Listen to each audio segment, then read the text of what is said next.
adalah mantra bagi para wanita, sementara kecantikan menjadi keniscayaan yang dikejar sepanjang hidup. Itu yang membuat kaum Hawa haus pujian sehingga selalu berburu anggapan bahwa dirinya cantik. Padahal ada definisi yang tidak sama tentang paras rupawan seorang wanita. Suku Padaung di perbatasan Thailand dan Myanmar misalnya menafsirkan kecantikan wanita ialah dengan leher panjang. Sementara di negara lain pula orang memberi predikat cantik pada wanita.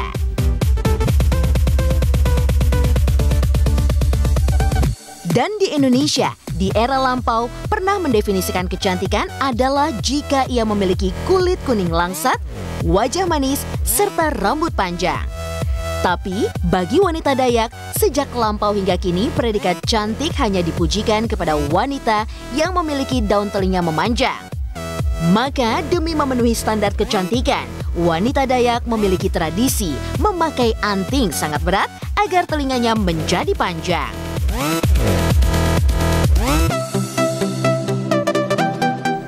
Lalu, kini wanita modern memiliki cara sendiri untuk membuat dirinya terlihat cantik. Berupa-rupa cara dilakukan agar kecantikan menjadi miliknya. Mulai dari yang sekedar perawatan biasa hingga yang melakukan hal-hal yang ekstrim dengan bedah plastik. Ada yang berhasil sehingga membuahkan kecantikan yang maksimal, namun tidak sedikit yang justru membuat wajahnya jauh lebih buruk.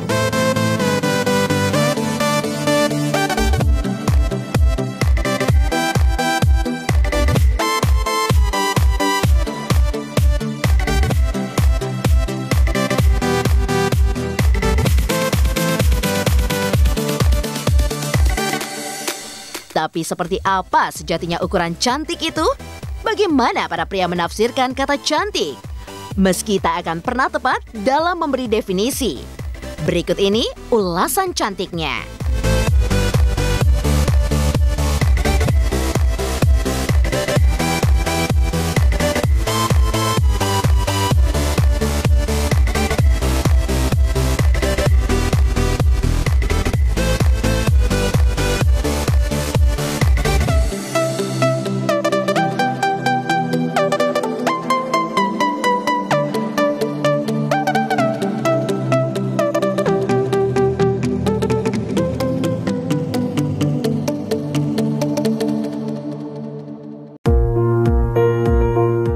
Benarkah sebutan cantik itu hanya untuk mereka yang seksi, berkulit putih atau berambut panjang?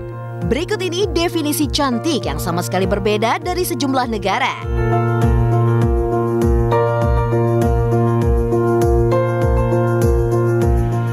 Definisi pertama datang dari wanita Padaung. Suku di perbatasan Thailand Myanmar ini menganggap cantik jika seorang wanita memiliki leher panjang. Maka meski tersiksa, mereka memasang cincin terbuat dari kuningan di leher. Sudah sejak berusia 5 tahun cincin itu terpasang dan semakin meninggi setiap kali bertambah umur. Maka dengan cincin tinggi di leher, seorang wanita Padaung merasa dirinya sangat cantik.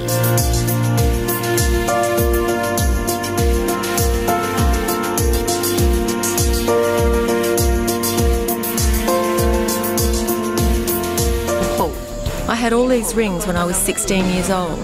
I didn't want to put on any more.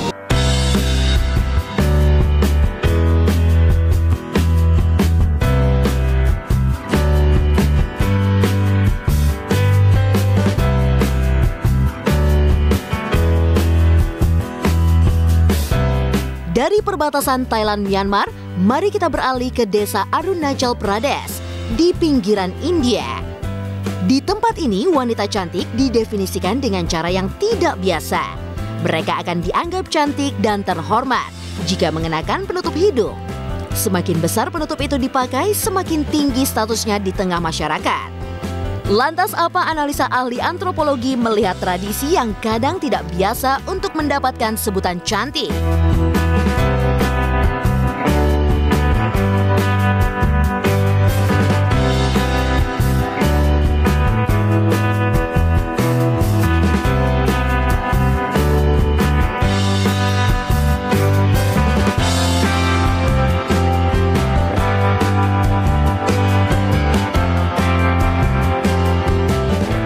Sesuatu yang mahal, yang langka itu yang ideal, yang ingin dicapai. Itu masalahnya. Padahal itu bukan panjang lehernya dengan seperti itu justru bagian dari tulang bahu yang naik ke atas. Tetapi walaupun bahunya agak naik, itu tuh nggak ada masalah, yang penting lehernya kelihatan panjang.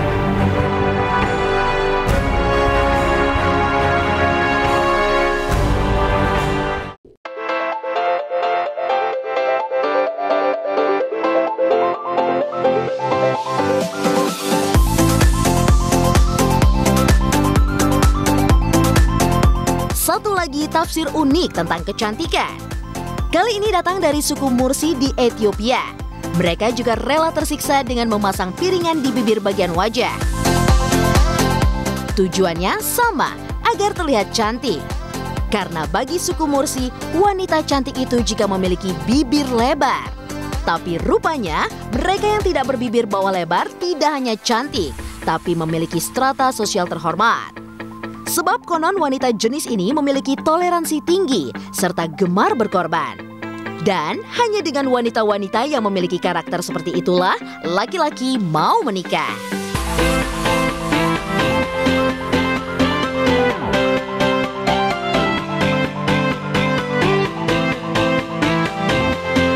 Una vez realizado el corte, le insertan un palo para evitar que se cierre la herida.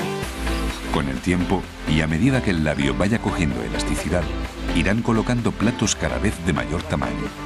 Estos pueden llegar a superar los 20 centímetros de diámetro.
Daun telinga yang panjang itu adalah lambang kebangsawanan.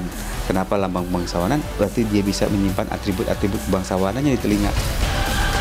Dibilang aneh sih aneh, tapi sebenarnya dibilang enggak juga enggak. Karena apa ya? Ya itu menurut pandangan orang tuh berbeda-beda. Thailand ini segala macam, mungkin Kalimantan yang makin panjang telinganya makin cantik apa segala macam. Beda-beda ya tanggapan orang. Mungkin di sana lagi ngetrennya itu ya coba aja, nggak mungkin lo panjangin muka lo kan, nggak mungkin lo panjangin kuping lo, nggak mungkin gitu kan. Cantiknya mereka emang dari leluhur-leluhurnya kali ya.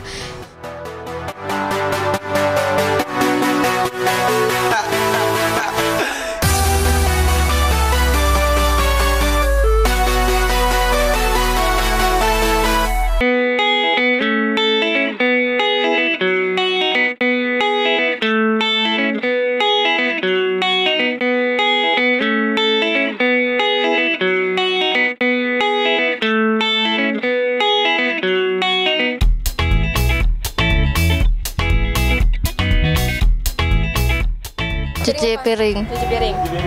Cuci piring. Cuci mobil dong. Semua yang dicuci suka kok. Ya udah, kalau gitu jawaban aku satu aja deh, cuci hati.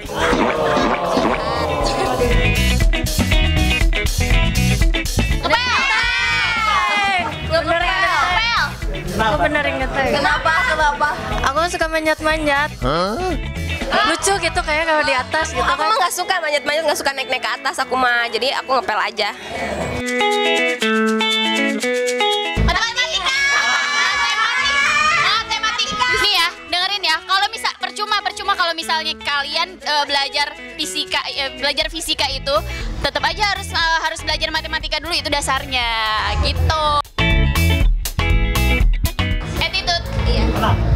Percuma kalau misalkan otaknya pinter, tapi nggak beretitude.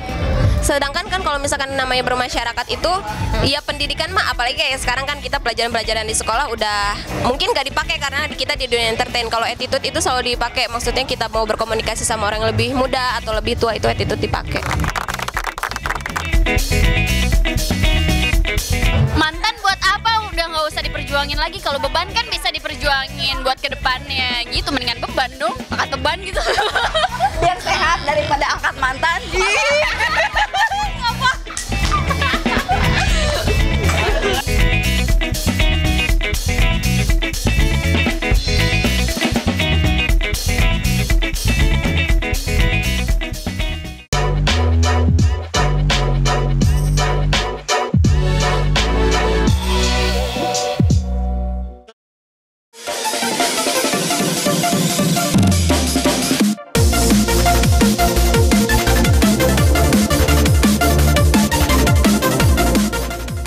Rupa-rupa cara ditempuh untuk menyepuh wajah agar kecantikan hadir dalam dirinya.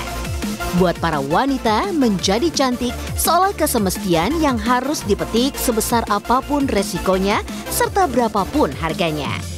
Apalagi teknologi modern memberi kemanjaan, bahkan bagi mereka yang ingin memanipulasi wajahnya. Lewat kecanggihan ilmu, wajah biasa-biasa saja mudah dibedah untuk kemudian tampil baru dengan segala pesonanya. Wanita-wanita Korea adalah contoh. Mereka yang rela perih wajahnya dipermak menjadi terlihat cantik.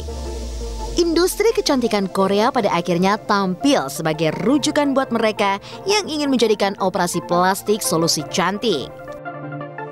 Yang menakjubkan adalah kenyataan bahwa operasi plastik tidak melulu dilakukan wanita, melainkan juga para pria yang demi popularitas ingin memiliki wajah tampan. Maka berikut ini, ikuti kisah-kisah mereka yang merubah wajah dari meja bedah. Selebriti Korea yang konon mempelopori tradisi bedah plastik adalah para personil SNSD. Girl band populer ini memang beranggotakan 9 perempuan yang bahkan masuk kategori sangat cantik. Konon, menurut Jessica dan Tiffany yang menjadi pemimpin SNSD, semua personil girl band ini melakukan operasi plastik. Meski tak ada konfirmasi resmi, publik bisa menelusuri jejak perubahan wajah-wajah mereka. Di dunia maya bisa ditelusuri metamorfosa anak-anak SNSD dari gadis biasa saja menjadi wanita super mempesona.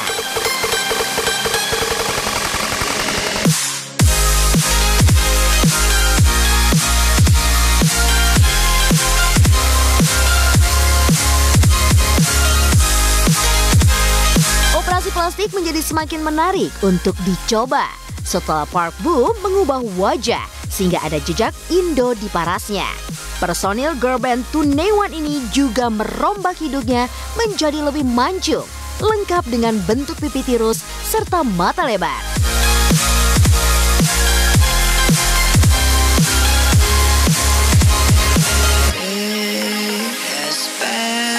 Selain Park Bo, ada bintang serial drama City Hunter, Park Min Young, yang membuat heboh karena wajahnya berubah.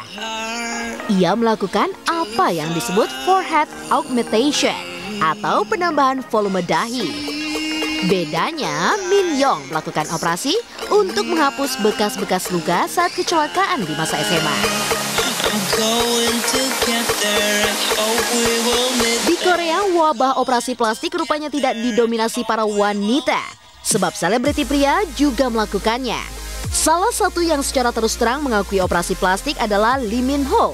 Bintang serial Boys Before Flower ini bahkan berani menunjukkan postingan sebelum dan sesudah operasi plastik.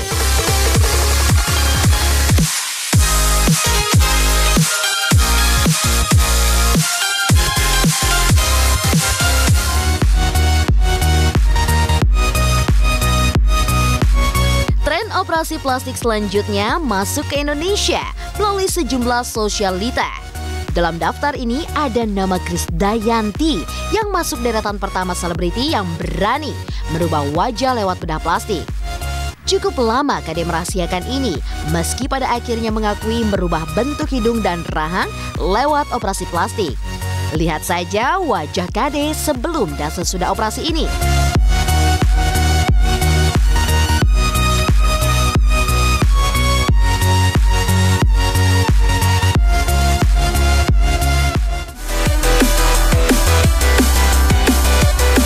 Setelah Krisdayanti, semakin banyak selebriti yang berani operasi plastik.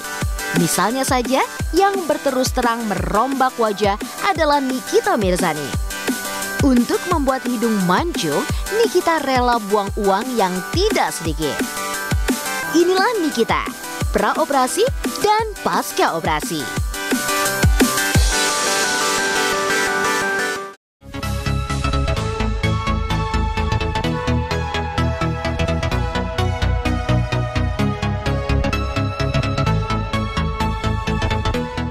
Dari kalangan pedangdut, perubahan wajah Nita Tilana pernah membuat heboh. Ia mengakui membayar mahal untuk mendapatkan wajah yang jauh lebih cantik. Nita Thalia kini adalah wanita dengan pipi tirus, hidung mancung, serta tubuh langsing.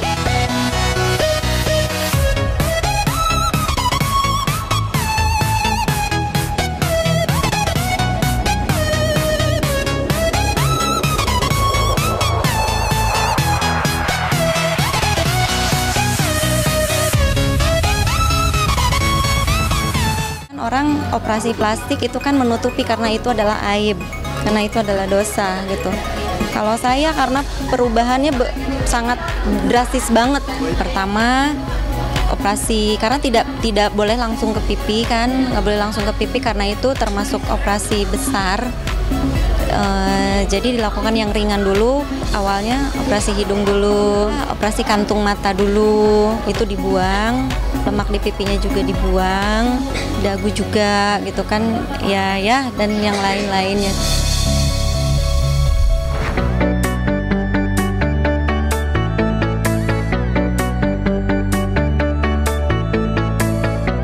Maka begitulah operasi plastik, seperti menjadi jalan pendek untuk memiliki wajah cantik. Tapi rupanya tidak semua selebriti memiliki keberanian tinggi untuk melakukannya. Ada yang merasa sudah cukup cantik, ada pula yang tak berani mengambil resiko. Lantas, bagaimana pandangan mereka tentang tren operasi plastik? Bedah plastik itu terbagi dua bidang besar. Yang pertama bidang rekonstruksi, ya. Yang kedua bidang estetik. Estetik ini lebih ke memperbaiki tampilan. Nah, ini acuannya tentu sangat subjektif sekali. Setiap orang pasti punya referensi masing-masing.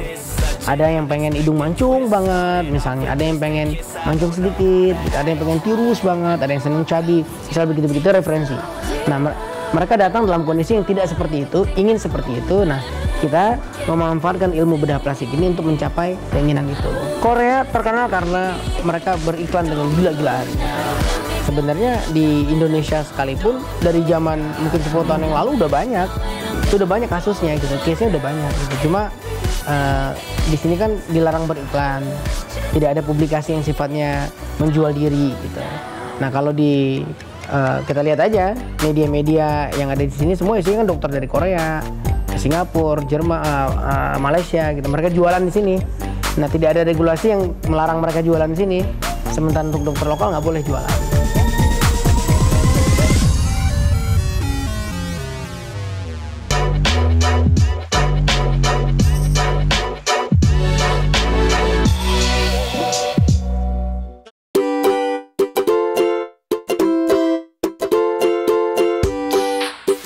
Halo pemirsa, saya Loki Hakim sama saya Dewi Sanca.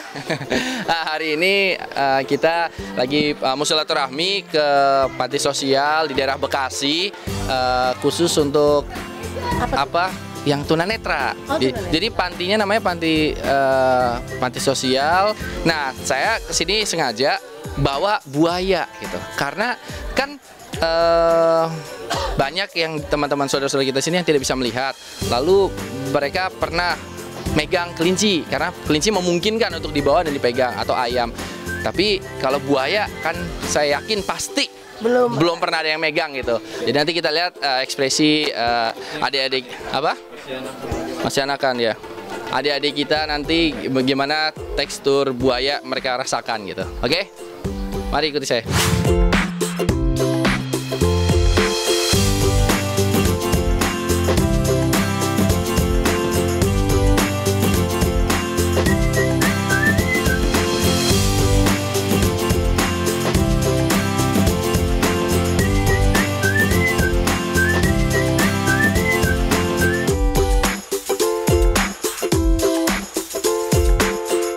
Ya, jadi hari ini kita silaturahmi ke panti sosial, tempat di tunanetra, iya. Ketemu sama anak-anak, sama yang tinggal di sini. Terus sengaja saya sama Dewi bawa buaya, karena saya yakin sekali akan sulit bagi mereka untuk bisa megang buaya. Jadi mereka hanya bisa membayangkan, tapi kalau tanpa menyentuh akan sulit membayangkan. Jadi ketika sekarang mereka menyentuh, mereka tahu, oh jadi ini yang namanya buaya gitu. Karena indera perasaan mereka, perabaan mereka itu sangat tajam, jadi mereka meraba semua, jadi tahu gitu. Terima kasih udah temenin saya, Lucky Hakim dan Dewi Sanca. Tadi kita keliling, ketemu sama silaturahmi sama anak-anak panti yang tidak bisa melihat, tunanetra gitu. Jadi lain kali kalau misalnya kita mau ajak mereka jalan-jalan, ajak pemirsa lagi gitu. Kita ajak berenang nanti, Kak. Oh, iya. Oke, sampai ketemu.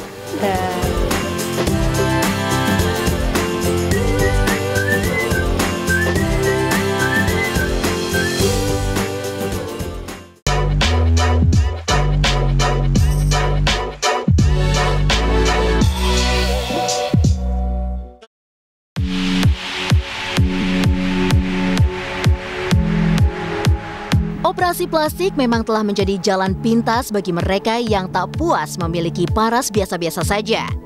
Tapi selalu ada resiko yang harus diambil karena tidak selamanya operasi plastik memberi hasil memuaskan. Sangat banyak kasus kegagalan operasi yang bahkan membuat wajah justru menjadi lebih buruk rupa. Dan berikut ini kisah-kisah mereka.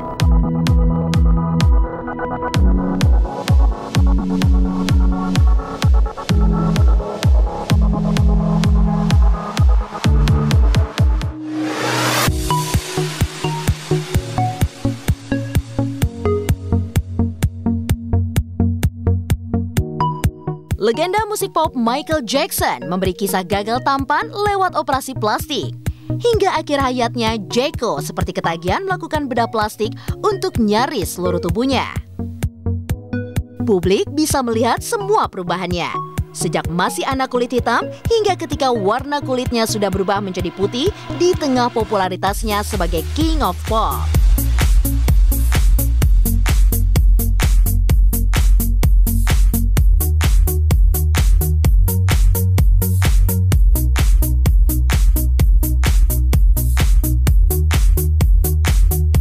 Tragedi operasi plastik juga dialami oleh Maria Geranaso, aktris yang sangat populer di Hungaria. Demi popularitas, ia berusaha melawan usia dengan melakukan operasi plastik. Tapi bukan kecantikan, paras muda, serta bentuk tubuh menawan yang diperolehnya. Operasi plastik yang semula diharapkan mampu mempertahankan kecantikan, justru merubah wajah menjadi seram, bibir dan pipinya mengalami pembengkakan, sehingga hilang sudah pesona Maria yang dipuja para penggemarnya. Setelah menyadari kesalahannya melawan usia, kini Maria berjuang menyadarkan para wanita untuk menghindari bedah plastik hanya karena ingin mengejar kecantikan.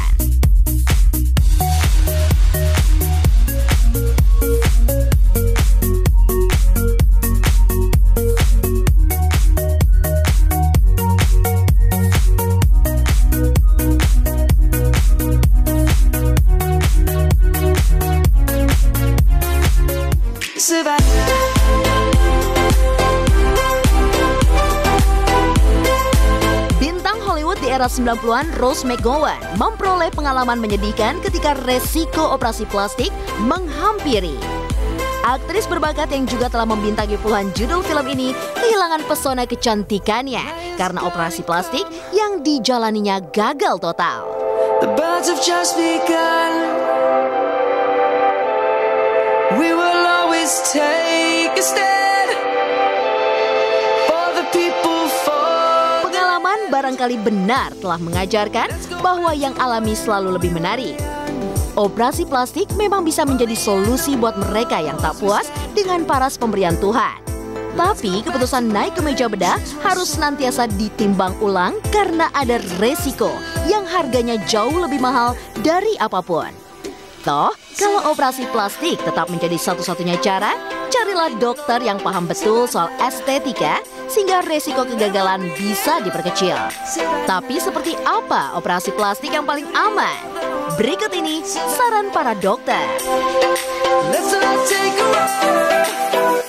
Bisa dikerjakan dengan aman selama terukur, kemudian pastikan yang mengerjakan memang dokter bedah plastik yang terdaftar, memang sekolahnya bedah plastik. Karena sekarang banyak yang nulis pelang nama praktik bedah plastik, tapi dia bukan dokter bedah plastik.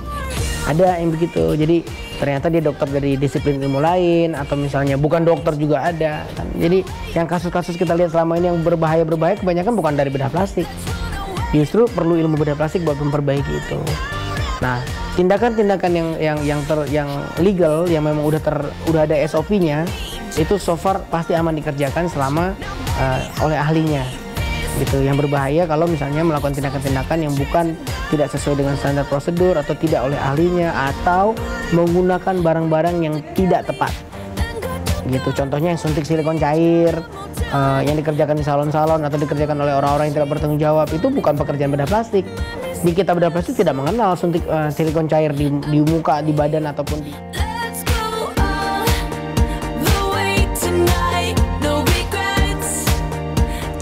kalau misalnya dilakukan dengan baik 100%. Iya.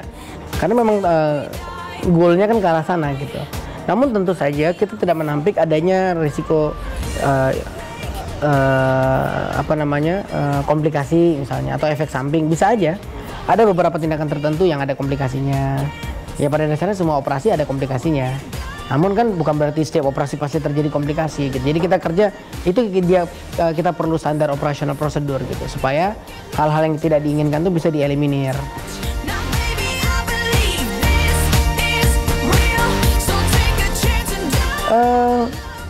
Kalau komplikasi misalnya infeksi bisa, ya infeksi bisa karena pekerjaan kurang steril atau misalnya lukanya tidak terawat dengan baik bisa, atau hasil yang tidak sesuai dengan yang direncanakan gitu, bisa misal asimetri, misal pasang hidung jadi miring, itu kan asimetri. Nah itu, namun semua itu correctable, bisa dibenerin gitu, jadi nggak usah takut.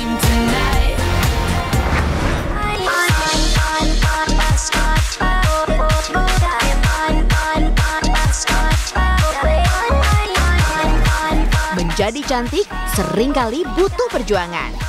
Para wanita sangat memahami itu karena mereka percaya bahwa beauty is a pain. Tapi keputusan melakukan operasi plastik seyogyanya dihindari jika masih ada jalan lain untuk mempesona.